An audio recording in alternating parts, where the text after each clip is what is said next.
আসসালামু আলাইকুম সুপ্রিয় শিক্ষার্থী বন্ধুরা, কেমন আছো তোমরা সবাই? আশা করছি আল্লাহর রহমতে সবাই ভালো আছো। তো তোমরা যারা এসএসসি পরীক্ষা দিয়েছো এবং সফলভাবে উত্তীর্ণ হয়েছো, তো তারাই আর কিছুদিনের মধ্যে তোমরা কলেজে ভর্তি হবে। তো কলেজে ভর্তি হওয়ার পর তোমাদের ক্লাস শুরু হবে, কিন্তু এই করোনার ক্লান্তির কারণে আমরা আসলে তোমাদের সেইভাবে স্কুলে যেতে দিতে পারছি না। তোমরা বাসায় অনেকেই বসে আছো। তোমাদের এই বাসার যে সময়টুকু, সেটা যেন অযথা নষ্ট না হয়, এই জন্য আমার ছোট্ট একটু প্রয়াস।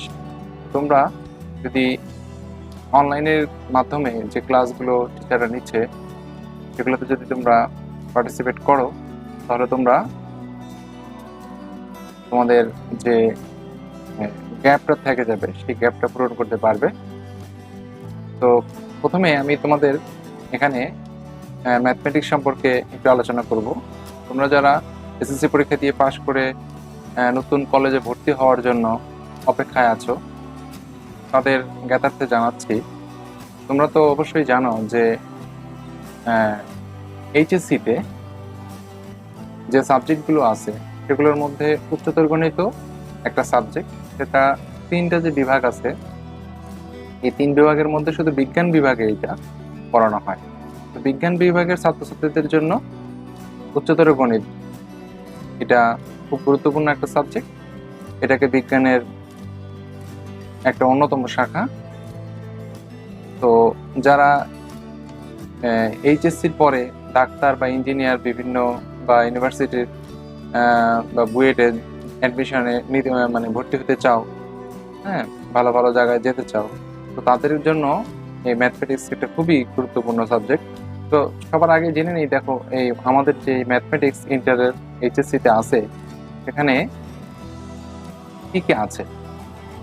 তো ম্যাথমেটিক্স ইন্টারের দুইটা পার্টে বিভক্ত, ফার্স্ট পার্ট এবং সেকেন্ড পার্ট। অনেক কলেজে প্রথম বছরে ফার্স্ট পার্ট পড়ানো হয়, দ্বিতীয় বছরে সেকেন্ড পার্ট পড়ানো হয়। আবার অনেক কলেজে একসাথেই ফার্স্ট পার্ট সেকেন্ড পার্ট শুরু করা হয়। তো যাই হোক, আমরা আজকে দেখো তোমাদের এইচএসসির যে ফার্স্ট পার্ট সেকেন্ড পার্ট যে ম্যাথমেটিক্সের যে বইটা আছে, সেটা তোমাদের পরীক্ষায় 200 মার্কের প্রশ্ন হবে। First part 100, second part 100। তো এই 200 মার্ক তোমরা কিভাবে নাম্বারটা বন্টন হবে, সেটা একটু তোমাদের একটু ধারণা দিয়ে দিচ্ছি। তো দেখো, উচ্চতর গণিতের যে প্রথম পত্রটি আছে, প্রথম পত্রতে তোমার পূর্ণমান হচ্ছে 100। আর তোমার এই 100 মার্ক আবার 3 ভাবে বিভক্ত। যেমন এই 100 মার্কের মধ্যে তত্ত্বীয় মানে রিটেন পার্ট হচ্ছে 75, হ্যাঁ, আর ব্যবহারিক পার্ট হচ্ছে 25। তত্ত্বীয় পার্টের মধ্যে আবার 2 ভাগ আছে, একটা হচ্ছে লিখিত, আর একটা হচ্ছে এমসিকিউ। রিটেন পরীক্ষা হচ্ছে 50 মার্কের হবে, আর 25 মার্ক হচ্ছে তোমাদের এমসিকিউ বা নৈর্ব্যক্তিক, আর ব্যবহারিক হচ্ছে 25। একইভাবে সেকেন্ড পার্টও একই রকম মান বন্টন আছে। এখানে 50 মার্ক হচ্ছে তোমার লিখিত পরীক্ষা মানে সৃজনশীল, 25 মার্ক হচ্ছে এমসিকিউ, আর 25 মার্ক হচ্ছে ভাইভা। আচ্ছা, এইবার প্রশ্নপত্রের প্রণয়নের সাধারণ নির্দেশাবলী তোমরা এখান থেকে পড়ে নিতে পারো। হ্যাঁ, তো বহু নির্বাচনী প্রশ্ন 25টা থাকবে, যার প্রত্যেকটার মান 1 থাকবে। বহু নির্বাচনী প্রশ্ন 25টা থাকবে, 25টারই অ্যান্সার করতে হবে। তো এখানে বীজগণিত এবং জ্যামিতি থেকে 15 থেকে 18টি এবং ত্রিকোণমিতি ও ক্যালকুলাস থেকে 7 থেকে 10টি বহু নির্বাচনী প্রশ্ন সন্নিবেশ করা হয়। তো এখান থেকে তোমাদের অ্যান্সার করতে হবে। আর সৃজনশীলের যে প্রশ্ন, সৃজনশীলের প্রশ্ন ক বিভাগ, খ বিভাগ, হ্যাঁ, এভাবে কয়েকটি বিভাগ থাকবে। তো ক বিভাগে থাকবে তোমার বীজগণিত এবং জ্যামিতি থেকে 4টি, খ বিভাগ ত্রিকোণমিতি ও ক্যালকুলাস থেকে 4টি করে, মোট 8টি সৃজনশীল প্রশ্ন থাকবে। এখান থেকে 4টি, এখান থেকে 4টি। আর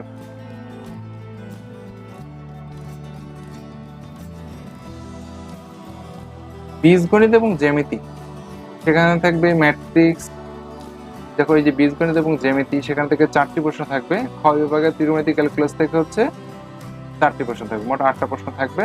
প্রত্যেক বিভাগ থেকে কমপক্ষে 2টি করে মোট 5টি প্রশ্নের উত্তর তোমাকে পরীক্ষা দিতে হবে। 5টা প্রশ্নের মার্ক হচ্ছে 10 করে, 5×10 50 মার্কের তোমাকে অ্যান্সার করতে হবে।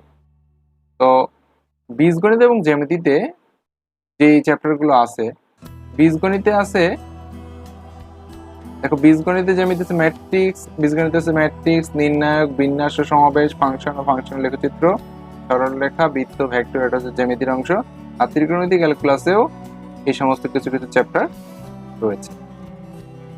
আর এই চ্যাপ্টারগুলোর মান বন্টন একই রকম। দেখো তোমাদের যে সৃজনশীল প্রশ্নটাতে যে থাকবে, সৃজনশীল প্রশ্ন তোমরা 9-10 যেভাবে দেখেছো প্রশ্নপত্র, সেরকম প্রশ্নপত্রই হয়।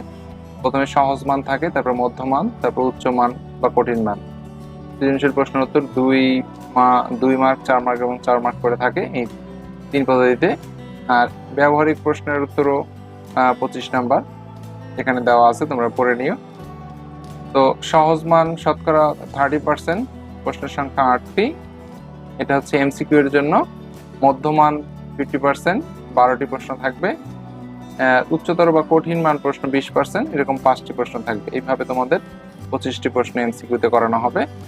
আর সৃজনশীল প্রশ্ন এখান থেকে করতে হবে। বীজগণিতে ম্যাট্রিক্স তোমার প্রথম অধ্যায়ে প্রথম পত্রে আছে।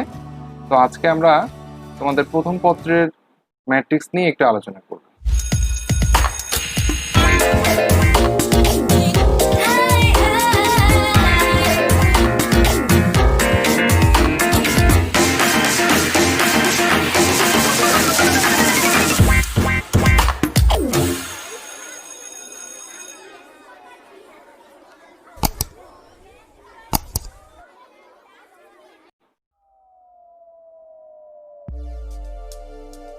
তো আসলে ম্যাট্রিক্সটা আসলে কি, সেই বিষয়ে একটু তোমাকে ধারণা দেওয়া দরকার। ম্যাট্রিক্সটা আসলে ইন্টার ফার্স্ট ইয়ারের খুব সহজ একটা চ্যাপ্টার। তোমরা খুব সহজে এখান থেকে ভালো অ্যান্সার করতে পারবে, আর এখান থেকে একটা প্রশ্ন আসার খুবই সম্ভাবনা থাকে। তো দেখো, প্রথমেই ম্যাট্রিক্স বলতে আমরা কি বুঝি।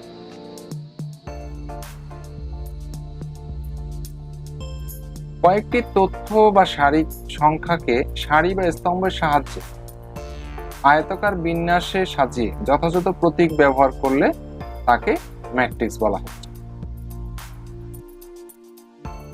তো এটা কিরকম, আরেকটু যদি ব্যাখ্যায় যাই, দেখো ম্যাট্রিক্স আমরা এই যে বিভিন্নভাবে লিখতে পারি। ম্যাট্রিক্সের প্রকাশ এই থার্ড ব্র্যাকেট দিয়েও লেখা যায়, এইভাবে থার্ড ব্র্যাকেট দিয়ে সংখ্যাগুলো লেখা যায়, এবার ফার্স্ট ব্র্যাকেট দিয়ে লেখা যায়, অথবা এভাবেও লেখা যায়।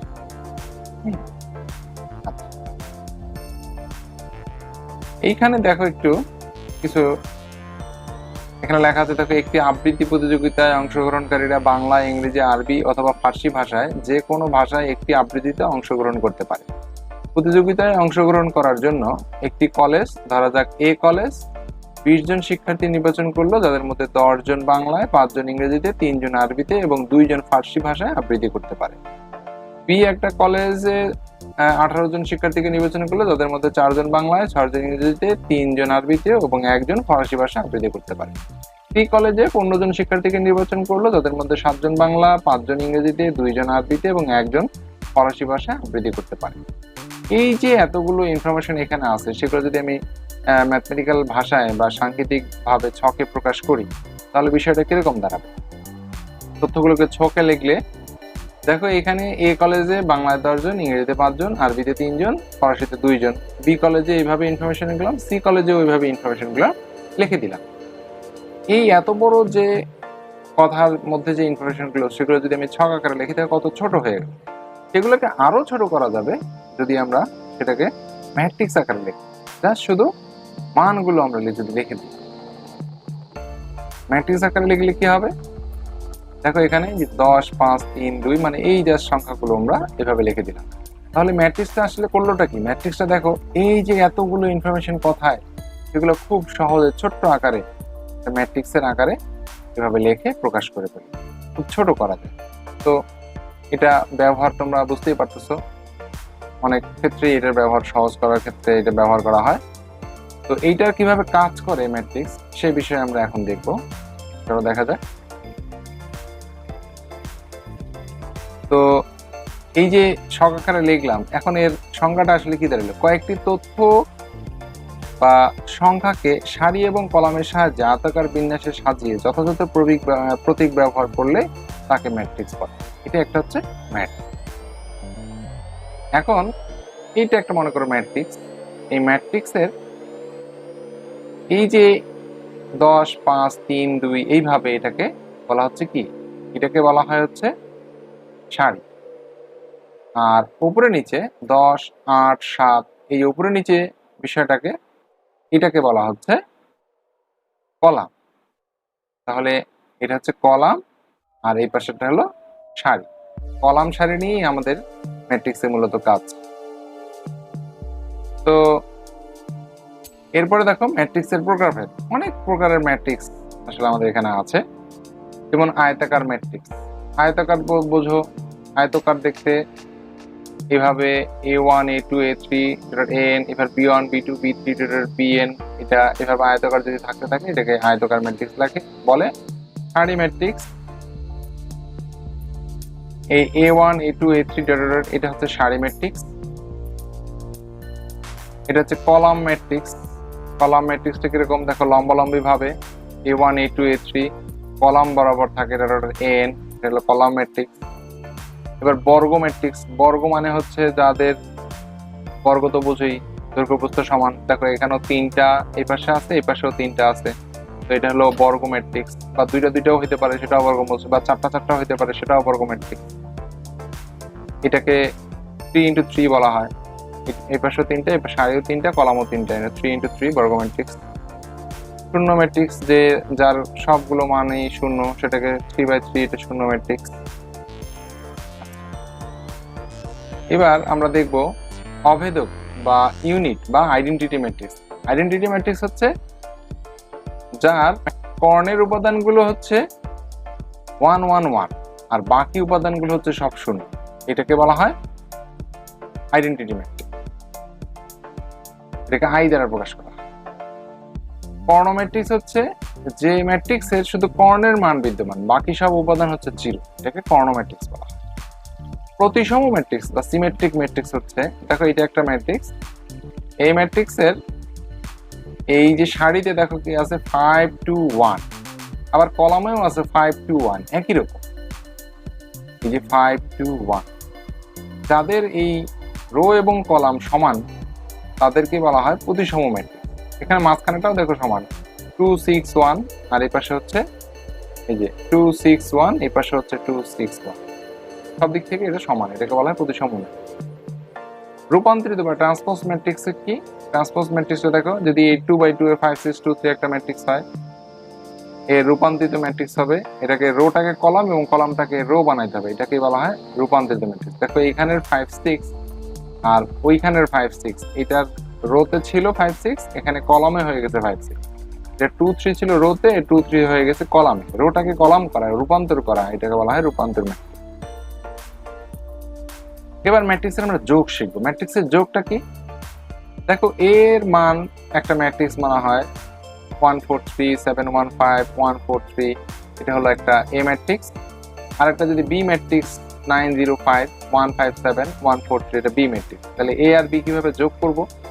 এ যোগ বি সমান সমান কিভাবে লিখবো? এ যোগ বি লেখার নিয়ম হচ্ছে, এটা যোগ করার নিয়ম হচ্ছে এটার প্রথম অংশ এইটার প্রথম অংশ, এই দুইটা যোগ করতে হবে। 1 + 9, দেখো এটা কিভাবে হলো, এইটার 1 ওইটার 9, এটাকে লেখা হচ্ছে 1 + 9। এরপর এটা হচ্ছে মনে করো এটা 4, ওইটা হলো 0, হলো 4 + 0।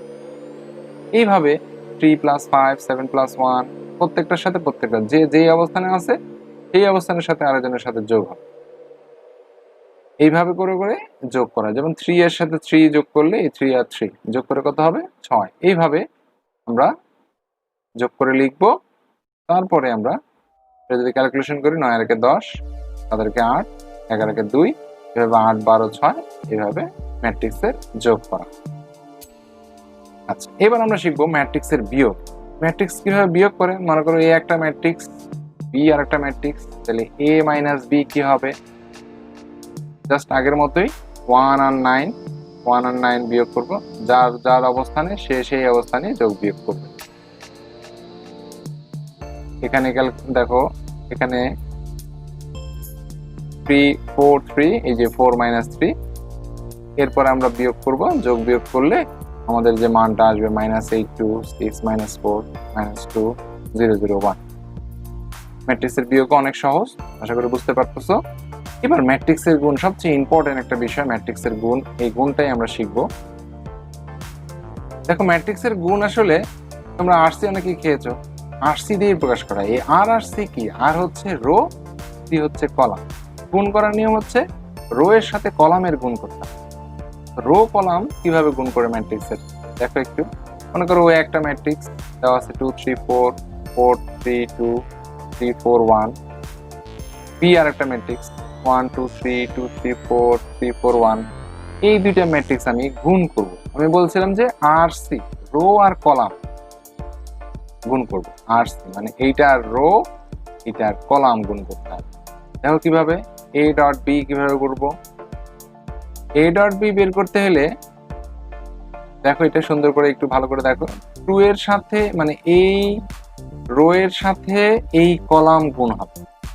একটু মার্ক করা অংশগুলো দেখো, এই রো এর সাথে এই কলাম গুণ করবে। তাহলে 2 এর সাথে প্রথমে 1, এই যে 2 1, 3 এর সাথে 2 3 2, 4 এর সাথে 3 4 3, এই জন্য একটা আরসি বলা। এই রো এর সাথে এই কলাম গুণ করে প্রথমটাতে লিখব, তারপরেরটাতে এটা লিখলাম। দেখো তারপরে এরপরে আবার এই প্রথম রো এর সাথে দ্বিতীয় কলাম করব। প্রথম রো এর সাথে প্রথম কলাম করার পরে প্রথম রো এর সাথে দ্বিতীয় কলাম করে দ্বিতীয় জায়গায় লিখব। দেখো 2 আর 2, 3 into 3, 4 into 4। দ্বিতীয়টার সাথে এই প্রথমটার সাথে প্রথমটার সাথে দ্বিতীয়টা, আবার প্রথমটার সাথে তৃতীয়টা। দেখো প্রথমটার সাথে যদি তৃতীয়টা করি তাহলে এই যে 2 into 3, 3 into 4, 4 into 1, এটার রো এটার কলাম আর সি করে এখানে লিখতে হবে। একইভাবে দেখো এটা দিয়ে করা শেষ। এটা দিয়ে ফার্স্টেরটা করলাম, সেকেন্ডটা করলাম, থার্ডটা করলাম। এবার দ্বিতীয়টা দিয়ে ফার্স্টে করব, দ্বিতীয়টার 4, এটার 1 4 1 3 2 3 2, এটা 2 3 2 3। এভাবে দ্বিতীয়টার সাথে দ্বিতীয়টা করে এখানে লিখবো, এবার দ্বিতীয়টার সাথে তৃতীয়টা করে এখানে লিখবো। আবার এবার তৃতীয়টা যখন নিব, তৃতীয়টার সাথে প্রথমটা লিখবো, তৃতীয়টার সাথে দ্বিতীয়টা লিখবো, তৃতীয়টার সাথে তৃতীয়টা লিখবো, এই লাস্টেরটা লিখে এখানে। এইভাবে আসলে গুণ করতে হয়। এখন এগুলো আমরা যদি যোগ করে গুণ করে দিই, 2 একে 2, 3 2 6, 3 4 12, এগুলো গুণ করে দেখবো, লিখে এটা আমরা ক্যালকুলেশন করে যোগ করে ফেলবো। 6 আর 2 8, 8 আর 12 হলো 20। এবার 20 16 19 29 25 28 22 26 25, এগুলো যোগ করলে আমরা খুব সহজেই ম্যাট্রিক্সের এই গুণটা করতে পারবো। আশা করছি তোমরা বুঝতে পেরেছো। তো আজকে আর বেশি কিছু না, আজকে এই পর্যন্তই থাকবে। নেক্সট ক্লাসে আমরা পরবর্তী বিষয় নিয়ে আলোচনা করব। সবাই সুস্থ থাকবে, ভালো থাকবে। আল্লাহ হাফেজ, সবাইকে ধন্যবাদ।